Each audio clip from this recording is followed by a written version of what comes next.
جی ہم on line ہیں اور آج کی اس ملاقات میں ساکوا اور سموا کی طرف سے لائیو زوم فیس بک اور یوٹیوب پر تمام ناظرین کو خوش آمدید۔ اٹلی کے شہر فیڈینسا سے جیم فیگوری کا محبت برا سلام اور آداب قبول کریں۔ آج کی ساکوا سموا ملاقات میں ہمارے ساتھ ایک معتبر شخصیت موجود ہیں جو نامور اور بے باک صحافی بھی ہیں، جو نہ صرف انسانی حقوق کے عظیم کارکن اور علمدار ہیں بلکہ پاکستانی یوتھ کو شعور اور آگاہی دینے والے لیڈر بھی ہیں، وہ دانشور بھی ہیں۔ منارٹی کنسرن ایک عرصے سے آن لائن نیوز پیپر نکالتے ہیں اور تمام نیوز جو پاکستانی اقلیتوں سے منسلک ہوتی ہیں ان سے ہمیں آگاہ کرتے ہیں۔ اسی پلیٹ فارم پر وہ منارٹی کنسرن ٹیلی ویژن بھی آپریٹ کرتے ہیں۔ منارٹی کنسرن کے وہ بانی اور چیف ایڈیٹر بھی ہیں۔ وہ ہماری کمیونٹی کا بے حد قیمتی سرمایہ ہیں۔ وہ ہیں جناب آفتاب الیگزینڈر مغل۔ ہم ساکوا اور سموا کے ناظرین اور پوری ٹیم آپ کو خوش آمدید کہتی ہے۔ ان کے علاوہ دوسری شخصیت ہمارے ساتھ موجود ہے جو بہت ہی معتبر اور دھیمے مزاج اور نرم گو طبیعت کے مالک ہیں۔ وہ بھی انسانی حقوق کے علمبردار ہیں، جو ہیومن رائٹس کے سرکردہ رکن بھی ہیں، ماہر قانون ہیں۔ اور یہ میں بتاتا چلوں کہ جب تقریباً 35 برس پہلے ہیومن رائٹس آفس کا پاکستان میں آغاز ہوا تو میں ان کے ساتھ ان کے ہم رکاب تھا، لیکن میں کچھ احساس طبیعت اور کمزور دل واقع ہوا ہوں، اس لیے اپنی کمیونٹی سے بچھڑ گیا، اپنے لوگوں سے بچھڑ گیا اور ان سے دور ہو گیا۔ لیکن پیٹر جیکب صاحب اس قافلے کو لے کر اب بھی منزل کی طرف رواں دواں ہیں۔ وہ اب بھی امن، انصاف اور محبت کا جھنڈا ہاتھوں میں اٹھائے خطروں کا مقابلہ کر رہے ہیں۔ وہ اب بھی اقلیتوں کا مقدمہ دلیری اور ہمت سے لڑ رہے ہیں۔ ساکوا کی پوری ٹیم ان کو اس ملاقات میں خوش آمدید کہتی ہے۔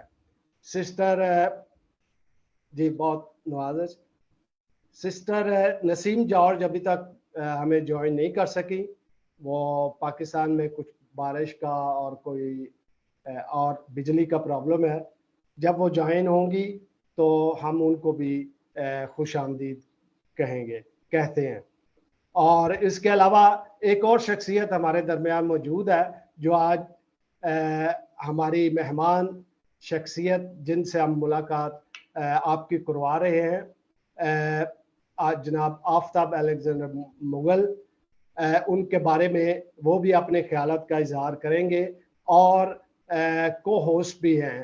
وہ ساموا ساکوا کے میڈیا ڈائریکٹر اور مرکزی نائب صدر بھی ہیں، اور اس کے علاوہ وہ موٹیویشنل سپیکر ہیں، پاکستانی امریکن سٹیزن ہیں اور جدید اسلحہ کی ٹیکنالوجی کے تجزیہ نگار ہیں، اور پورے امریکہ میں وہ لیکچر تعلیمی اداروں میں دینے کے لیے ہر وقت محو سفر رہتے ہیں۔ وہ ہیں جناب عاصم مقصود کھنہ صاحب۔ ان سے درخواست ہے کہ وہ آج اس ملاقات کا آغاز کرے۔ ملاقات ہے جناب، ملاقات کی جو نامور شخصیت آج کی وہ ہے ہمارے آفتاب الیگزینڈر مغل صاحب۔ تو آئیے آپ کی ملاقات ان سے کرواتے ہیں۔ آغاز کی درخواست کرتا ہوں جناب عاصم مقصود کھنہ سے۔ بہت شکریہ جیم بھائی، میرے لیے یہ بہت ہی اعزاز کی بات ہے کہ آفتاب صاحب اور پیٹر سر، میں نے سر کہہ کے بلاتا ہوں، میں نے ان کا علمی اور ادبی شاگرد ہوں، کچھ ٹائم ان کے ساتھ میں نے گزارا 3 ماہ کا۔ اور اسی طرح آفتاب بھائی، جب میں کالج شروع کر رہا تھا تو